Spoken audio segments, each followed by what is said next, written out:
அண்மை செய்தியை பார்த்து வருகிறோம். விடுமுறை முடிந்து சென்னை திரும்பும் பயணிகள் ஆம்னி பேருந்துகளில் கட்டண கொள்ளை நடைபெறுவதாக புகார் தெரிவித்துள்ளனர். இது தொடர்பான விவரங்களுடன் செய்தியாளர் வேல்முருகன் இணைந்திருக்கிறார். வேல்முருகன், பயணிகள் தரப்புல என்ன புகார் தெரிவிக்கப்பட்டிருக்கிறது? விவரங்கள்.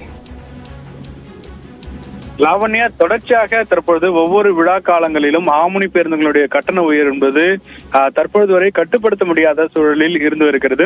ஏற்கனவே இந்த விழாக்கால கட்டணம் என்று நிர்ணயம் செய்யப்பட்டிருந்தாலும் கூட அதையும் தாண்டி தற்போது கட்டணம் வசூல் செய்யப்படுவதாக புகார்கள் எழுந்திருக்கிறது.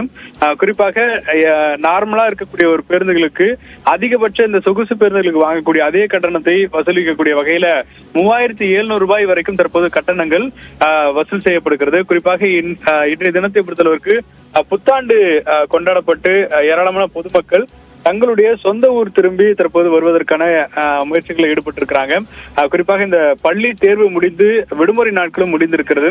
எனவே அவர்களும் பெரும்பாலானோர் தற்போது சென்னை திரும்பி வழக்கமான இயல்பு நிலைக்கு திரும்புவதற்கு ஏற்பாடுகள் நடைபெற்று வருகிறது. இந்த நிலையில பெரும்பாலான மக்கள் அரசு பேருந்து மட்டுமில்லாமல் ஆம்னி பேருந்தை பயன்படுத்தி வருவதற்கு தற்போது இந்த டிக்கெட்டுகளை புக் செய்யும் பொழுது அதிக கட்டணம் என்பது தற்போது நிர்ணயம் செய்யப்பட்டிருக்கிறது. இதன் காரணமாக பொதுமக்கள் இந்த கட்டண நிர்ணயத்தை மீண்டும் உறுதி செய்ய வேண்டும், மீண்டும் கட்டணத்தை குறைக்க வேண்டும் என்ற கோரிக்கையை வைத்திருக்கிறார்கள். லாவண்யா, விவரங்களுக்கு நன்றி வேல்முருகன்.